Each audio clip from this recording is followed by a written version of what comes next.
No es frecuente que un autor de obras maestras escriba un libro para principiantes y que este resulte un estímulo para poner manos a la obra. En la entrevista con la narradora peruana Teresa Ruiz Rosas, Mario Vargas Llosa explica algunas de sus reflexiones de 40 años sobre el oficio de escritor. Cartas a un joven novelista define muy bien lo que es la vocación de escritor, especialmente cuando esta ya gestada sale del cascarón. El origen, dices, es la rebeldía. Mi pregunta sería, ¿qué pasa cuando el escritor ya en su madurez, su plenitud, para poder seguir, es la rebeldía un motor permanente para el ejercicio de esa vocación o es solamente el impulso inicial para dar ese sí quiero ser escritor de verdad? Yo creo que esa insatisfacción no desaparece en el caso de los escritores que se mantienen vivos. Hay algunos escritores que van perdiendo, digamos, el dinamismo, la energía, la creatividad, y que al final son los casos tristes, se vuelven como sombras de sí mismos. Yo creo que son los que han perdido justamente ese desasosiego, esa insatisfacción o inconformidad, que a mí me parece inseparable del impulso creativo. En la literatura sobre todo, pero probablemente en todas las artes en general. Creo que si no hay una cierta insatisfacción con la vida tal como es, con la realidad en la que vivimos, ese impulso creativo o no existe o es muy débil, ¿no? Utilizando la terminología del libro y estirándola un poco, si se me permite, ¿cuál es el gran dato escondido de este libro? Es decir, es la otra cara de la medalla de ese striptease del que hablas en Historia Secreta de una novela, porque se me antoja también como una guía para leer mejor a Mario Vargas Llosa. ¿Y por qué no aparece nunca un ejemplo de la propia obra? ¿Es un exceso de modestia? Bueno, yo lo que he querido es utilizar justamente ejemplos ajenos para no aparecer hablando desde una pura subjetividad, ¿ah? Desde luego, es una visión que no tiene por qué ser exclusiva, ni muchísimo menos. Creo que el fenómeno de la creación pues, se puede abordar desde muy distintas perspectivas. Esta es una posible, de ninguna manera excluyente, pero he querido ilustrar, digamos, esas ideas con otros ejemplos en lugar de mis propios libros, para no parecer demasiado subjetivo y rebajar un poco, digamos, la argumentación, ¿no? Ahora, al mismo tiempo, el libro constantemente está dejando sentado que por más esfuerzos de racionalización que se hagan, siempre hay en la creación literaria un aspecto que la razón no llega a explicar, ¿eh? Hay un elemento, un imponderable, que viene, yo creo, de ese fondo secreto de la personalidad, que llamamos irracionalidad, y que juega un factor determinante, y que es muy difícil de traducir a un lenguaje conceptual. Volvamos al título del libro, Cartas a un joven novelista. Esta forma epistolar para hacer esta disección casi de la obra literaria, ¿es un recurso también para llegar al lector o es realmente una concesión a esa anécdota que parece bueno, no, darle forma? Es un recurso. En realidad esta es una colección de cartas a jóvenes con vocación creativa, músicos, pintores, escritores, poetas, arquitectos, ideada por un editor que, bueno, de esta manera pues rinde en cierta forma un homenaje a Rilke, al famoso libro de Rilke, Las cartas a un joven poeta. Cuando me propusieron esta idea, a mí me entusiasmó porque yo tenía ese material. Era un material que había surgido en seminarios, en conferencias, y que lo tenía pues en notas, en fichas, y entonces la idea de convertirlo en un libro más o menos orgánico me entusiasmó y así nació este ensayo, ¿no? Entonces el recurso ha funcionado porque uno se cree que hay un destinatario Sí, que es un joven. pero es una ficción, escritor. en realidad en este caso no. Hay ese juego ahí. Bueno, y entonces en la postdata, Cuando le dices al joven novelista, olvídese de todo lo que ha leído aquí y póngase a escribir de una vez novelas. Tiene que ver esto también con la tesis central de Gertrude Stein en su ensayo ¿Por qué hay tan pocas obras maestras? Es decir, lo que ella sostiene ahí es que un creador, para producir una obra maestra, tiene que liberarse de toda identidad, tiene que ser él una entidad, simplemente como un vacío, para poder recuperar una serie de recuerdos, etcétera, que lo van a llevar a la creación de esa obra maestra. Bueno, yo creo que si una obra no alcanza esa soberanía, si esa obra está siempre dependiendo de alguien o de algo ajena a ella misma, esa obra no llega a ser nunca lo que llamamos una obra maestra. Creo que una obra maestra, pues que es algo siempre muy difícil de definir, tiene por lo menos como característica el atravesar el tiempo y el espacio, es decir, trascender las circunstancias que la hicieron posible, dentro de las cuales nació, y hablar, comunicar algo, entusiasmar a otros públicos de otras geografías y también de otros tiempos, y eso solo consigue una obra que se emancipa de su autor, que se emancipa de aquella circunstancia precisa en la que nació. Hemos entrado entonces en ese terreno tan delicado de definir en realidad lo que hace de una obra literaria que merezca ser llamada así. Recuerdo que tú eres de los pocos, junto con Cabrera Infante, que defendieron en un momento dado la producción, por ejemplo, de Corín Tellado. Es decir, si retomamos el término tan sugerente del poder de persuasión para hacer una obra de calidad, ¿cómo podríamos explicarnos este fenómeno? La gente lee Corín Tellado porque tiene poder de persuasión, por ejemplo. La idea de una literatura, aunque se trate de una literatura muy primaria, muy elemental, que llega a un gran público, que alimenta a un gran público, a mí no me parece denigrante para la literatura, ni mucho menos. Lo que ocurre es que en nuestra época la literatura que llega a ese gran público ya no es la buena literatura, es la subliteratura, es esa literatura que se produce de una manera casi industrial, ¿no es cierto? Pero en el pasado, en los grandes momentos de la literatura fue al mismo tiempo que original y creativa, popular. Es lo que ocurre en el siglo XIX, por ejemplo, con un Víctor Hugo, con un Dickens. Son grandes creadores y al mismo tiempo son autores inmensamente populares. Bueno, se ha perdido esa tradición de creatividad y popularidad, pero no me parece que sea imposible rescatarla, y algunas veces ocurre, de pronto surgen algunas obras que sin hacer ninguna concesión al rigor, a la búsqueda de nuevas formas, de un nuevo lenguaje, que son obras de ruptura porque introducen nuevas ideas o una nueva sensibilidad, son capaces de conquistar un gran público, ¿no?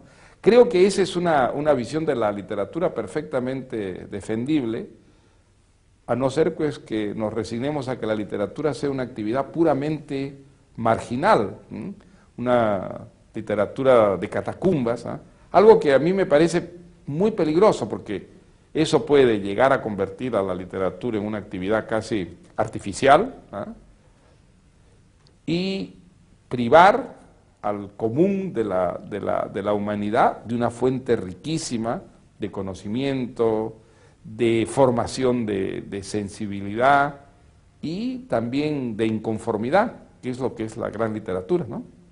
Entonces, ese papel que desempeñaba en el pasado, lo que los alemanes llaman la literatura trivial, ¿Crees tú que ahora lo sustituye la prensa, el acceso que tenemos a todo tipo de información que nos permite vivir casi en carne propia las tragedias que ocurren cotidianamente, etcétera, las emociones y lo demás, sustituyen a la ficción de ese tipo de antes? Sin ninguna duda. Yo creo que la gente no puede vivir sin ficciones, eso es evidente.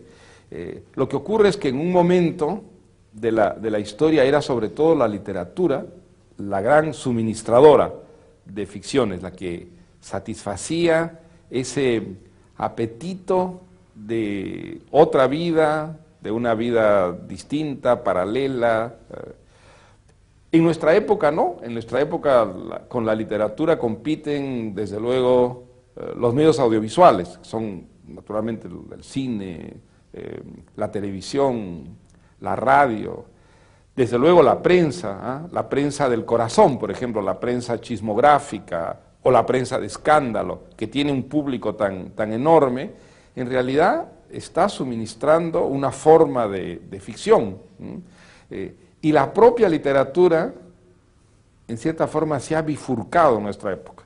Hay una literatura que es de puro entretenimiento, una literatura a veces muy bien hecha, técnicamente impecable, que es la que aparece por lo general en las grandes listas de bestsellers en todo el mundo, países desarrollados, países subdesarrollados, ¿no? Se suele leer más o menos, el gran público suele leer los mismos libros, ¿no? Y hay una literatura, diríamos, de mucho más elaborada, más experimental, más creativa, que está refugiándose cada vez más en un público menor. Ese público menor puede ser un público grande en países cultos, pero que ni remotamente esté en condiciones de competir con lo que es hoy día el alimento del gran público. Esa sería la tragedia entonces para que ese elemento que llamas inocuo en la literatura aumente, es decir, la posibilidad de cambiar un poco mentalidades, incluso generaciones, ya no exista, puesto que queda reducido a una élite que bueno, que no va, digamos, a influir en toda una generación, yo creo que por es ejemplo. el problema, digamos, es uno de los grandes temas de nuestro tiempo, uno de los grandes problemas culturales, ¿no? ¿Qué va a ocurrir con la literatura? Digamos, hay los pesimistas que creen que va a desaparecer, que está en un proceso ya de desaparición. Yo no me encuentro entre esos pesimistas de ninguna manera. Ahora, esa literatura que va a seguir coexistiendo con otras formas de creatividad, de entretenimiento, otras formas de ficción, ¿qué tipo de literatura va a ser y qué función va a cumplir? Allí es donde realmente enfrentamos toda clase de dudas, de incógnitas y también de temores. Lo que ha sido la gran función de la literatura, inquietar, estimular la insatisfacción humana, desarrollar una actitud crítica de los seres humanos frente al mundo en el que viven, frente a la realidad que enfrentan, va a seguir siendo posible dentro de esa función que es hoy día cada vez más básicamente la de divertir, la de entretener, lo que ha dado origen pues a esa literatura ligera, ¿no? Esa literatura light que es hoy día la literatura que está de moda en todo el mundo. No lo sabemos, es decir, creo que sobre eso nadie tiene una idea muy clara, ¿no? José Donoso, en su historia personal del boom, dice con toda razón que eres del núcleo de ese boom. La pregunta es, ¿crees tú que de alguna manera ha influido en el surgimiento de este movimiento literario el hecho de que en Hispanoamérica, subrayo hispano, haya estado prohibida durante 3 siglos la lectura de ficciones por la Inquisición? Bueno, yo creo que las prohibiciones, las dificultades, los obstáculos han sido siempre un gran estímulo para la creación, indiscutiblemente. En América Latina la literatura ha tenido mucho vigor en periodos en que las sociedades andaban mal o muy mal, ¿no? Vivían crisis muy profundas, había una enorme incertidumbre sobre el futuro, qué iba a ocurrir con nuestros países. Ese momento histórico de crisis o de transición o de desplome de lo existente, siempre ha sido un campo muy fértil para la creación literaria. Lo ha sido en Europa, lo ha sido en América Latina.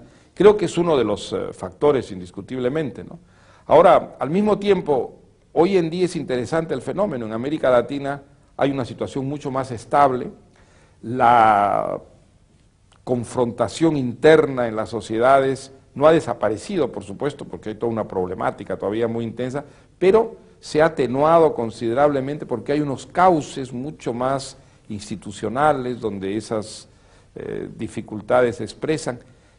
Eso no ha acabado con la literatura latinoamericana, ni mucho menos, pero la ha vuelto una literatura mucho más ligera, divertida, entretenida, de juego, a veces muy brillante, lo que es un cambio muy diferente, realmente muy evidente con lo que era la literatura de los años 50, 60.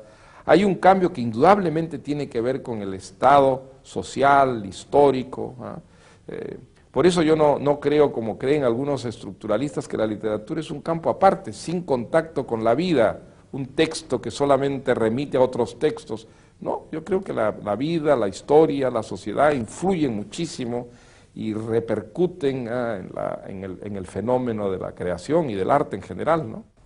Sabemos por declaraciones tuyas que tus novelas favoritas son Conversación en la Catedral y La Guerra del Fin del Mundo, en tanto el proceso de elaboración ha sido mayor. La pregunta es, en general, en toda tu trayectoria de escritor, ¿qué personaje se te ha revelado más, se te ha escapado más de las manos al crearlo? Retomando también la terminología de las cartas, uno es elegido por sus temas y no elige a sus temas. Pues me ha pasado con muchos personajes, ¿eh? La verdad que la idea que tengo de un personaje cuando comienzo a escribir una historia, rara vez coincide con la que resulta al final el personaje, cuando la historia ha terminado, ¿eh? Quizás es la parte más interesante, más divertida, más estimulante que tiene el trabajo literario. Todo aquello que ocurre a pesar y en contra de los planes, de las ideas que uno tiene con la historia, pero me ha pasado con muchos personajes, ¿sí? Diseñar al personaje de una manera y al final el personaje pues toma su propio rumbo, adquiere su propia personalidad y uno se pregunta ¿de dónde salió? ¿Por qué fue así? Creo que la respuesta está justamente en esa zona que la inteligencia, que la propia conciencia no llega a abarcar y que también comparece, ¿no? en el fenómeno de la creación literaria, ¿no? Tú eres quien más ha recreado al Perú en tus ficciones. Ahora, en 1998, ¿qué es lo que más te duele del Perú? Bueno, que incluso dentro del contexto actual latinoamericano, donde se puede hablar de una evolución positiva de América Latina, que sale de la violencia, de las dictaduras, hacia formas más democráticas, el Perú es, una vez más en la historia, como la excepción a la regla, ¿no? El Perú ha conseguido mantener lo peor del pasado, que es la tradición autoritaria, en una época en que hay un enorme rechazo a la tradición autoritaria, ¿no? Y lo triste me parece, no digamos que el ejército otra vez esté desde la sombra, pues gobernando, imponiendo un sistema, sino que esto haya sido posible con el apoyo de un sector muy importante de la población, ¿ah? No ha sido solamente, digamos, un pequeño sector de privilegiados, no.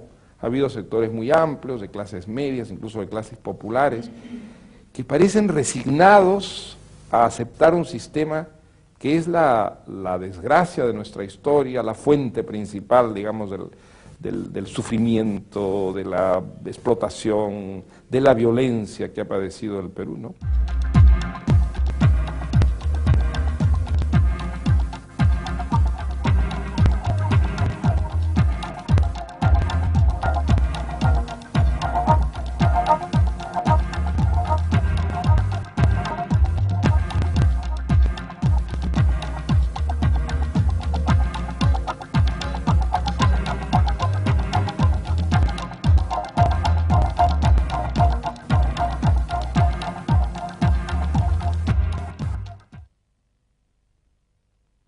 del impulso creativo. En la literatura sobre todo, pero probablemente en todas las artes, en general. Creo que si no hay una cierta insatisfacción con la vida tal como es, con la realidad en la que vivimos, ese impulso creativo o no existe o es muy débil, ¿no? Utilizando la terminología del libro y estirándola un poco, si se... Que este resulte un estímulo para poner manos a la obra. En la entrevista con la narradora peruana Teresa Ruiz Rosas, Mario Vargas Llosa explica algunas de sus reflexiones de 40 años sobre el oficio de escritor. Cartas a un joven novelista define muy bien lo que es la vocación de escritor, especialmente cuando esta ya gestada sale del cascarón. El origen, dices, es la rebeldía. Mi pregunta sería... Hay algunos escritores que van perdiendo, digamos, el dinamismo, la energía, la creatividad, y que al final son los casos tristes, se vuelven como sombras de sí mismos. Yo creo que son los que han perdido justamente ese desasosiego, esa insatisfacción o inconformidad, que a mí me parece inseparable del... ¿Qué pasa cuando el escritor ya en su madurez, su plenitud, para poder seguir, es la rebeldía un motor permanente para el ejercicio de esa vocación o es solamente el impulso inicial para dar ese sí quiero ser escritor de verdad? Yo creo que esa insatisfacción no desaparece en el caso de los escritores que se mantienen vivos.